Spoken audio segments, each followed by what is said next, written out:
Morning everybody, thanks for joining us. I'm Mark Kedgley, I'm CTO at NNT and I'm going to be chairing and presenting today.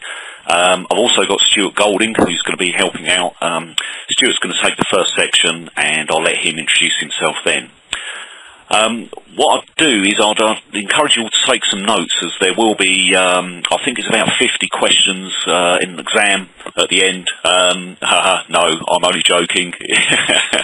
It's only 25 questions. No, I'm only joking. No, there's going to be a brief feedback form at the end of the session, which we'd encourage you to give us some feedback on the session, because if we can run future events, if it's useful, if there's things that we could have done better, then please let us know. What I'll do, I've unmuted you, Stuart, so if I advance to the next slide, you can take it from there and introduce yourself. So over to Stuart. Okay, thanks, Martin. So, just a quick slide here just to explain who I am. My name's Stuart Golding. I'm Managing Director of my own business called PCI Data Security, and I've been working with Tier 1 retail merchants since 2009 on their PCI program. So I've been involved with WH Smith on their PCI program for 4 years, with New Look on their PCI program for 3 years, and then this year, 2013, I've become heavily involved with Debenhams on their PCI program. And I've also done some small pieces of work for other merchants. So it's very much with retail merchants that I apply my PCI trade, as it were. So my company prides itself on working with clients to really understand and know what to do with PCI. And I work very closely with QSAs. So I'm not a QSA. I'm a consultant, subject matter expert, helping these clients to program manage their pieces of work. I more often than not manage the relationship with the acquirer and other third parties and the relationship with the QSA. So I work with QSA companies like IRM, like NCC and Blackfoot. They're the ones I've worked with most. So some of what I'll be talking about today will be with experience from those people involved. So let's flip to the next slide, Mark, if we could. Okay, so I've got about 15 minutes to rattle through my early observations of version 3 of PCI DSS. So what I want to try and cover this morning in a very short space of time is, should you be worried by what version 3 is going to launch at you? What does it mean for your PCI program? And what are the key things you should be focusing on? Now, obviously, in this short space of time, we're not going to be able to go through line by line all of the changes. But if Mark, if we could spin to the next slide. I've just summarised here in numbers what version 3 looks like. So in terms of the principles, the principles stay the same. There are 6 core principles of PCI DSS, and they have remained exactly the same, with no changes to wording or anything else. Similarly, the number of requirements. We all know and love the 12 PCI requirements, and they have stayed the same as well. There is no change to there. In terms of the sub-requirements, so the breakdown of those 12, there are 244 sub-requirements that I counted when I counted through the document yesterday, the draft document. So 244 sub-requirements. So the number of sub-requirements hasn't changed fundamentally. What you will see when you go through the version 3 is some numbering changes, where things have been clarified, where there's been some additions, but fundamentally it's pretty much the same. In terms of the changes, they have been categorized under 3 kind of headings. So there are 61 changes which are for clarification, and we'll talk a little bit more about that in the next few minutes. There is 1 piece of additional guidance, and there are 22 evolving requirements. But it's fair to say those evolving requirements aren't fundamentally pushing you in a different direction, and we'll talk about those a little bit more in a few minutes. The draft version is out in circulation now and has been made available to participating organisations of the PCI Security Standards Council. So if you are a participating organisation member, you will have had access to that. And there are versions being circulated by those members to other people as well. So it's quite likely you have had access to those draft versions. The draft versions are being discussed in Nice next week at the PCI community meetings, and out of that the final version will be created, and that will be published, or is due to be published, on the 7th of November, when it will be available to everybody, whether you're a participating organisation member or not.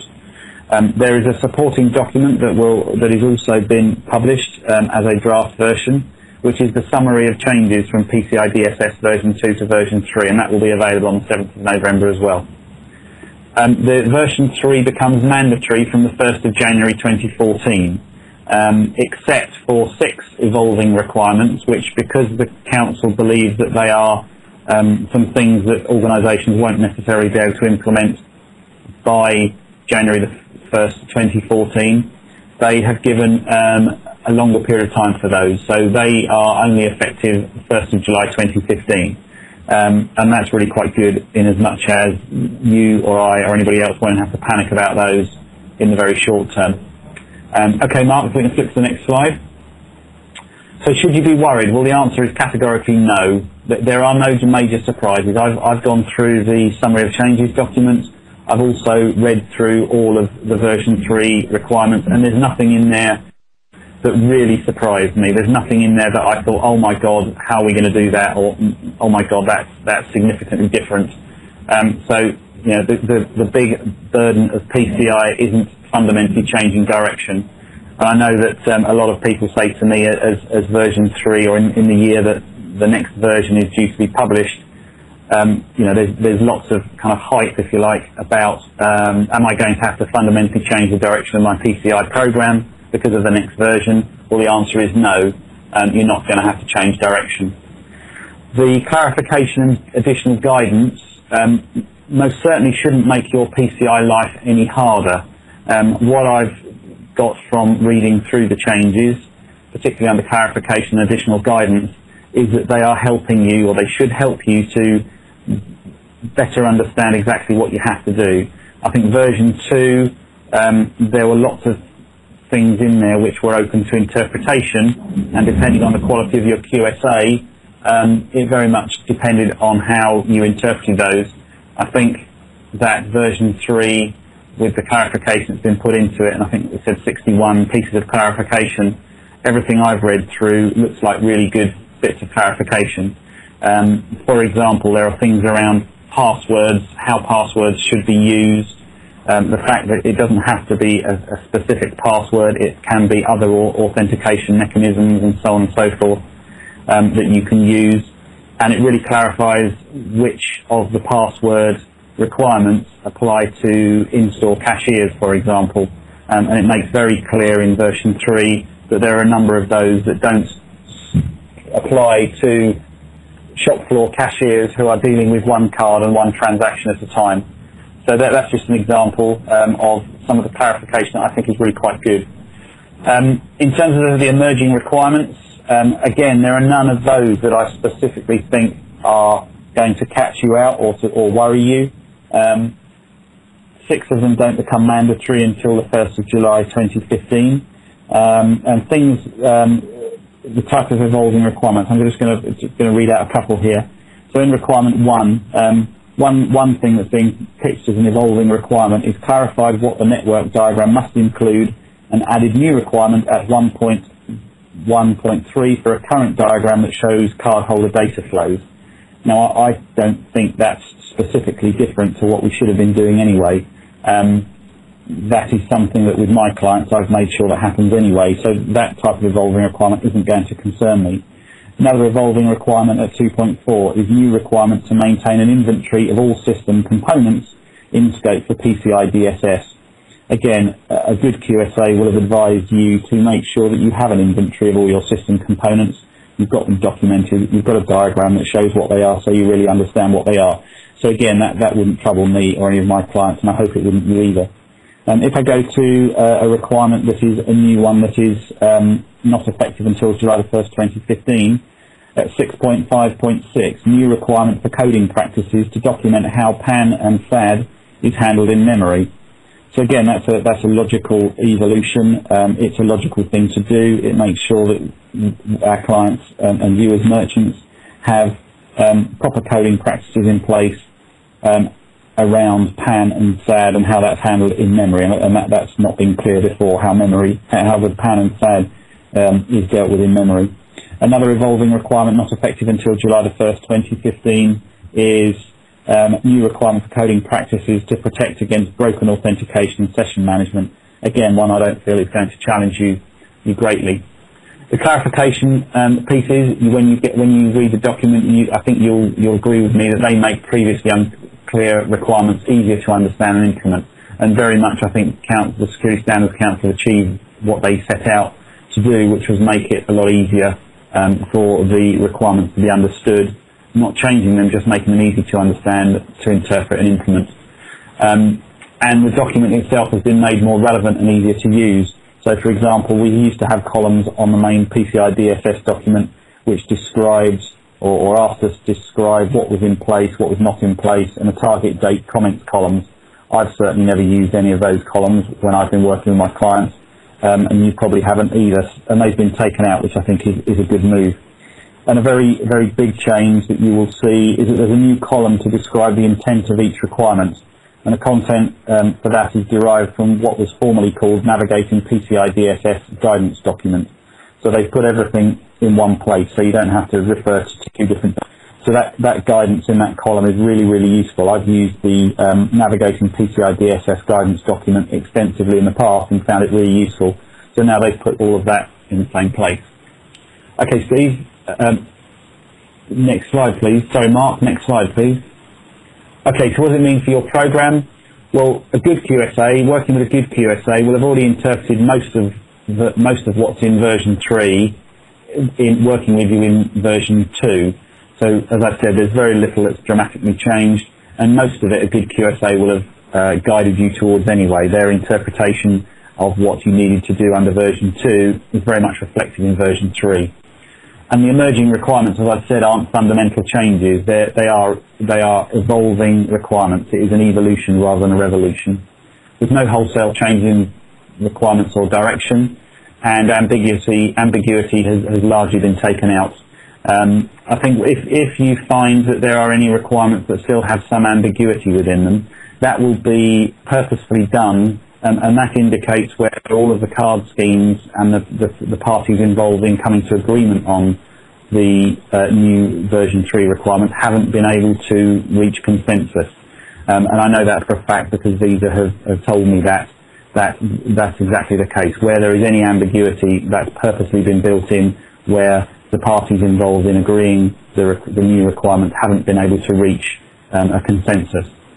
And I think it's fair to say my last point here is, our PCI programs are generally fairly big and unwieldy, and you're probably going to have more already in your PCI program to worry yourself with than version 3 of the standards. Okay, Mark, you can flip to the next slide. So what should you be focusing on? Well, really, I say keep calm and carry on. Maintain focus on your current program plan. Don't be swayed from what you're already doing, because if you've got a good program plan together and you're working with a QSA and you're keeping your require up to date regularly, then keep working on that. But work with your QSA to understand what may be impacted by version 3. So they're the ones who you should turn to first and foremost to interpret exactly what's changing and what you have to do differently, because they, along with you, will know your environment better than anybody else, and they will understand with you how to apply what version 3 is saying and interpret it to your specific environment. Also, speak to your acquirer as early as possible. Again, a good acquirer will give you or will publish their views on version 3 almost as soon as it comes out to give you some direction. But talk to your acquirer even if they don't, and ask them if there's any specifics that they want you to focus on and understand exactly what that impact's that going to have. Determine with your QSA and your acquirer when you're going to migrate from version 2 to version 3. From the 7th of November, version 2, you can still attest compliance and achieve a ROC against version 2 right up until the mandatory date for version 3. The date at which you switch to version 3 will probably be dictated by whether you are already compliant, when you expect to achieve compliance, and therefore how you manage compliance going forward.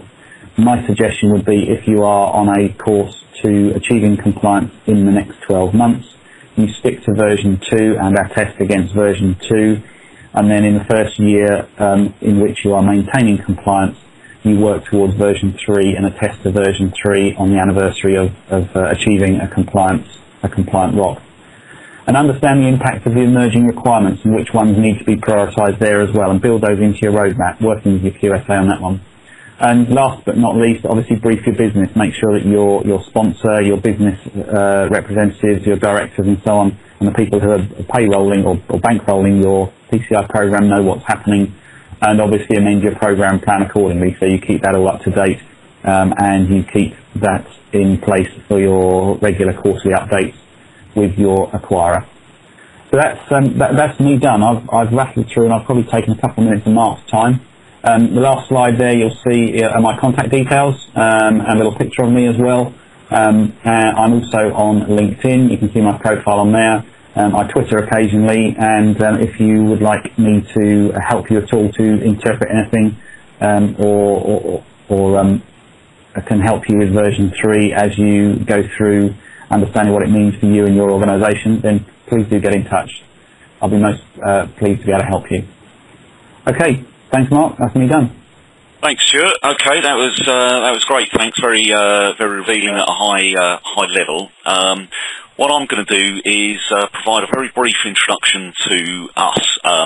We're a UK company. We've got offices in the UK and US, and we manufacture a product, I think, called Change Tracker, which has been designed to act as a key component of any compliance or data security initiative, and it primarily works around file integrity, technology for vulnerability management, malware detection, that sort of thing. But what it means is we've got a huge amount of experience of the PCI DSS right around the world, principally in the UK and US, but we've worked with a wide range of the worldwide QSAs, and this analysis that I'll bring you, which goes into a little bit more detail on some of the sort of new or changed requirements, has been drawn from discussions with them and the Security Standards Council over the past few weeks. So really, why do we need a new version of this standard? Well, card data theft is still happening. This is the third revision of the security standard, and we see it as much as a relaunch as a sort of revamp of the standard. In our experience, many organisations, even level 1 merchants, have yet to fully implement requirements. Some have barely made a start, in fact. So some of you may well be sort of rolling your eyes at the prospects of a new version of a standard you haven't even mastered in its previous forms yet, but it's never too late to start, and I think the overwhelming intention of version 3 is to have a fresh look at this and begin work on implementing elements of the standard. So we see this as much about sort of refinement and clarifications than particularly any new technique or technology, as Stuart's already alluded to. While losses through card fraud are still on the increase, though, it's clear that something has to change. Go for my next slide. So a couple of facts and figures about the problem. In terms of the losses being experienced, you can see why card brands in particular would still be desperate for better care and attention to be applied to card numbers. $11 billion lost last year. Of course, before we shed too many tears for the card brands, bear in mind that the total volume of transactions is now something like $21 trillion. So they're probably doing okay at the moment, but still, if they can put a further dent in that $11 billion, which is an increasing amount, they'll be keen to do so.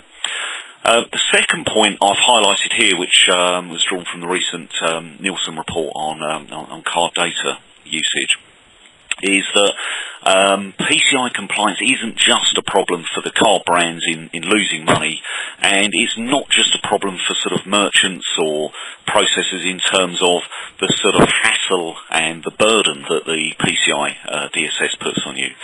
The risk to organisations isn't just financial. Other factors like brand protection, customer trust, they're also at risk when breaches happen, and that's principally what we find is the bigger driver for this.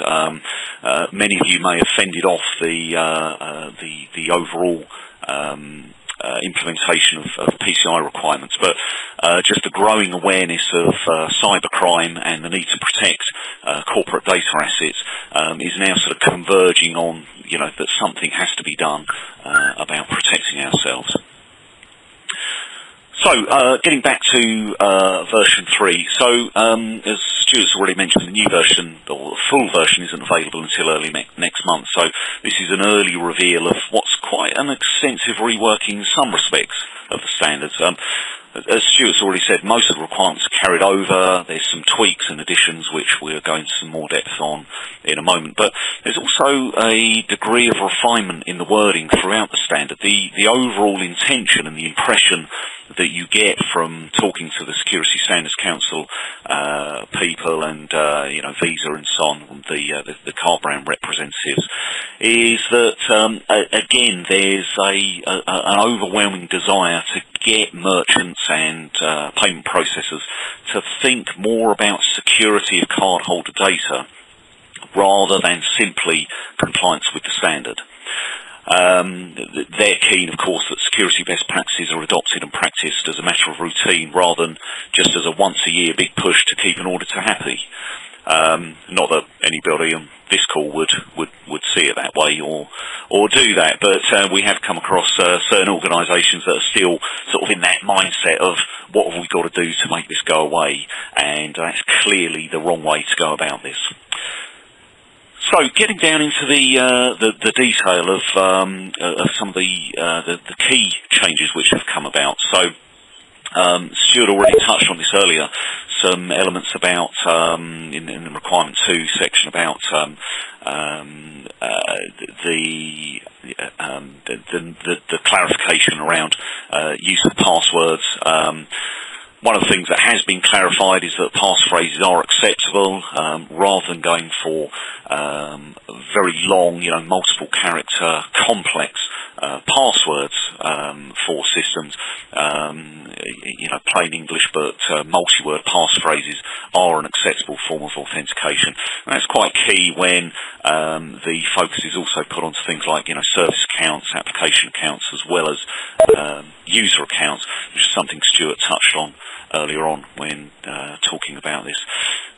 Still an overwhelming need to embrace something like a NIST or CIS hardening policy, which is particularly strong hand for us. Configuration auditing and hardening is one of the things we specialise in if you want any help in that particular area. Okay, so again, Stuart touched on this earlier, some clarifications and extensions around requirement 6, which is all about developing secure applications. This comes down to interpretation. I mean, we're seeing it as potentially quite a techie and quite a difficult requirement to judge and assess. This first one, I mean, just like with buffer overflow protection, SQL injection, attack mitigation, this is an appeal for application designers to be on their guard, and specifically around the areas of sort of memory scraping malware, and to design in safety features so that in the event that there is an application problem, card data, authentication data isn't exposed or dumped or made available at any point. Really what the QSAs and what the Security Standards Council are asking you to do is to take a step back, consider using, programmatic features that prevent unauthorized applications from accessing memory. Some development environments are better at this than others.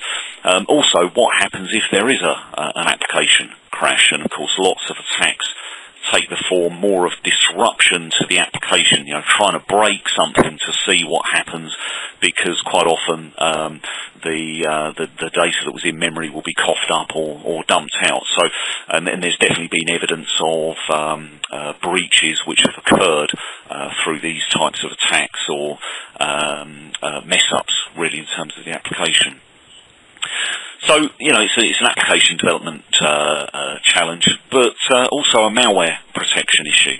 Fundamentally, if malware can't get onto the system, then things that they reference like memory scraping and so on just won't happen. So it's a bit of a file integrity monitoring, a bit of a malware detection and protection requirement. Key summary is, this is something to prime already. If it's, if you develop e-commerce or EPOS applications in-house, then pose the question again as to how do we protect against this, because pretty soon you may get some difficult questions from a QSA wanting to know how you've interpreted this and what measures you've taken. The second element, which is also an application, a secure application-oriented element, this concept of broken authentication and session management. It's partly the interpretation is asking you to mitigate the risk involved with what they call sort of client-side takeovers. So, we've got an e-commerce website.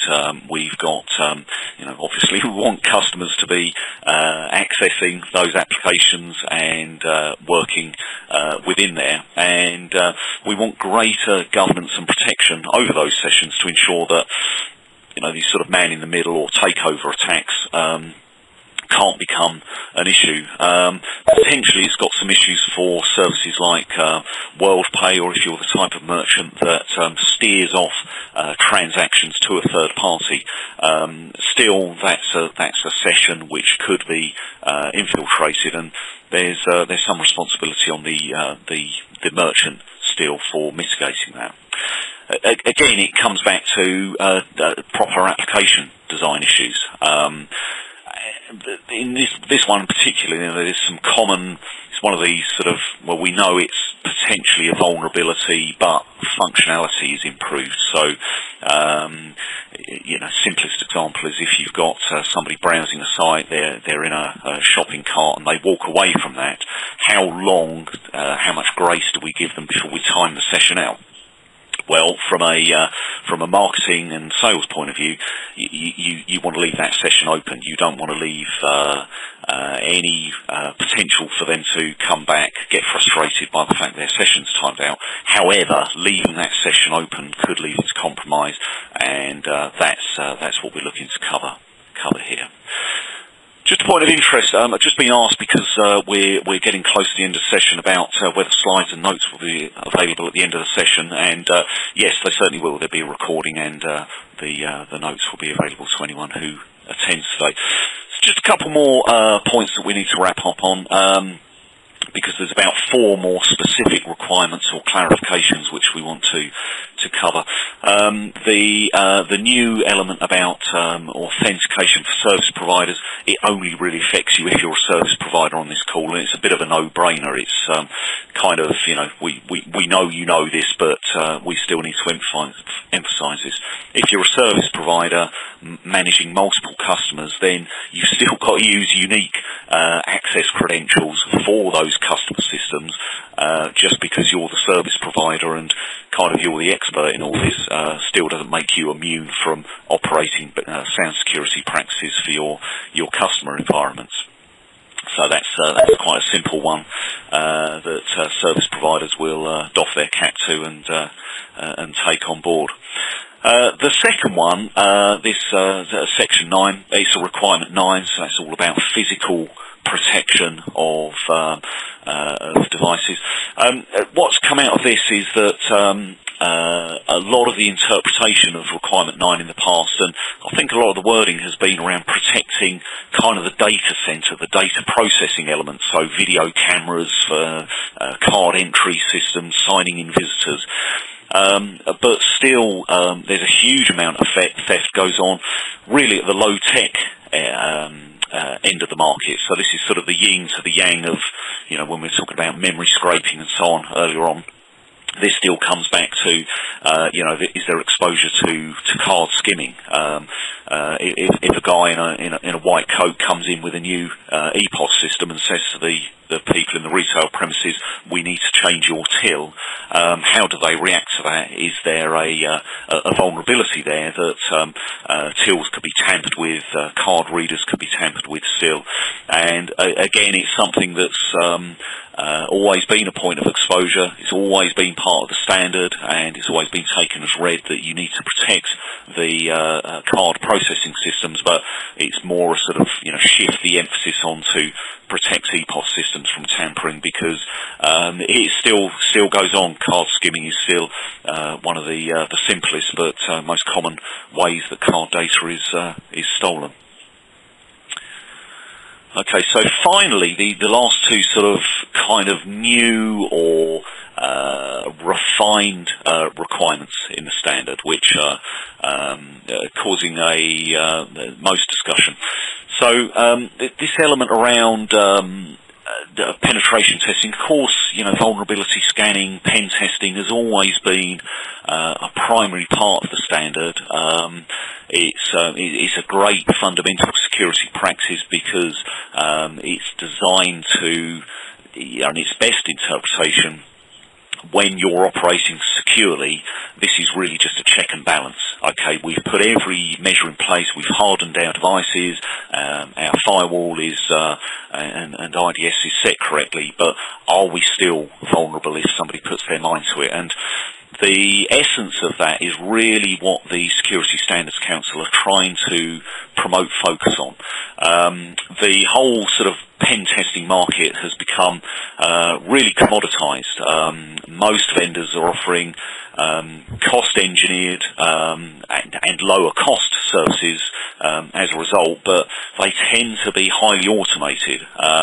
It's a bit of a, the scan is a scripted attack, if you like, on internet-facing devices. The report is churned out at the end. It highlights vulnerabilities. They're sent through. You have to adjust them.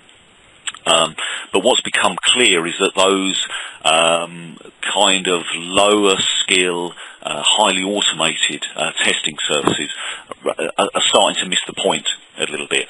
The idea is that this is meant to be a rigorous test, as much an automated as manually geared test of your defence facilities. And QSAs are reveling in this because they always see themselves as expert resources for scanning and pen testing, and no doubt about it, the sort of commoditized services have taken a bite out of their market. And it's like most things in life, you get what you pay for. If you're prepared to invest in some proper testing and scanning services, then you will get a more thorough job done. Of course, this is another area where it's sort of dear to our heart. Best practices in security. If they're operated correctly, you shouldn't have this sort of boom and bust approach to vulnerability management. That we still see a lot of this happening. What we see is that somebody will run their quarterly scan. They'll have to drop everything for a week in order to patch and reconfigure devices before, going back to sleep and repeating that process 3 months later. And it's the wrong way to go about it. It not only makes life hard, but it actually renders you potentially unsecure for months at a time. What the Security Standard Council want is this more thorough test. We actually contribute heavily to this. Our technology works on a continuous basis to constantly track changes to devices and allow more of a sort of trimming process to vulnerability management. It stands to reason this is highly, far more effective. It's gentler on the network, gentler on your resources. Give yourself a break if you're doing this more continuously. And the final element, which is focus on service providers, it's really to make sure that where you are outsourcing any sort of payment processing system, that your service provider is fully signed up and validated for PCI security practices as well. It's pretty obvious.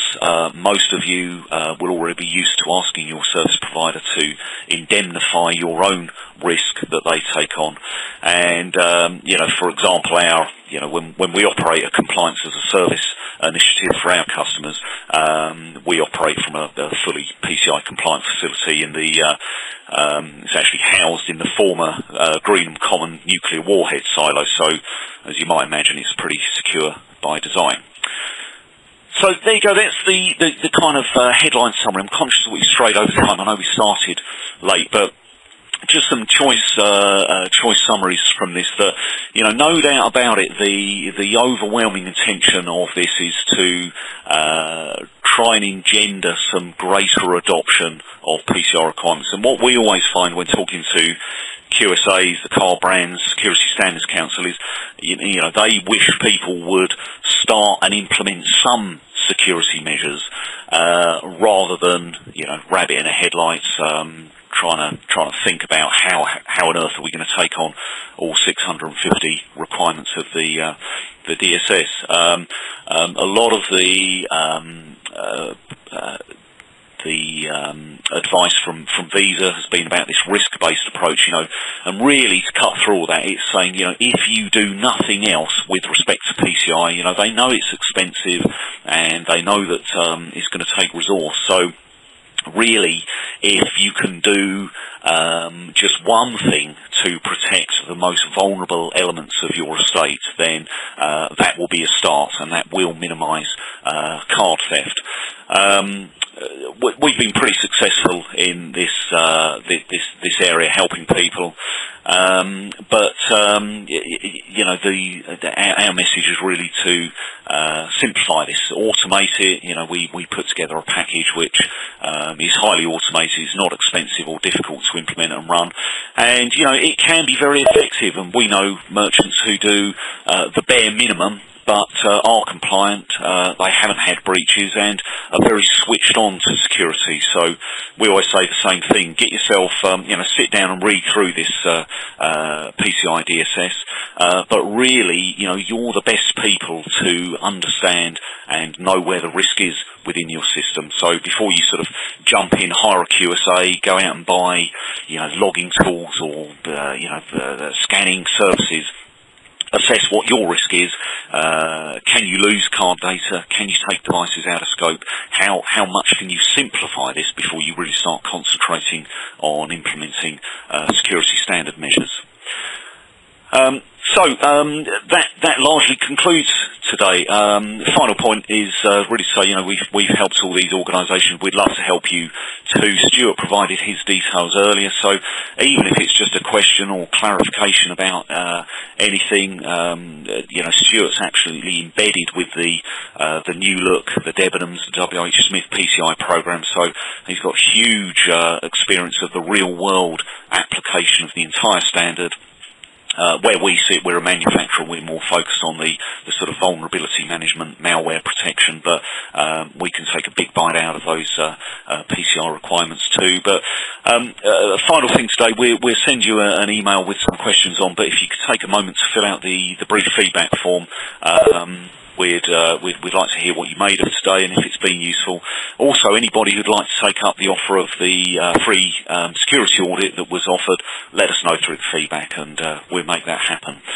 Final point, there'll be a recording of the webinar and notes and slides available, but otherwise we'll sign off. We're not going to do Q&As today because we've got the feedback form. So what I'll do is if you follow us on Twitter or come back to the website at a later date, we'll summarise all of the questions that were asked and we'll let you know what the feedback was from the session. But we'll let you get on with your days. Look out for that new security standard.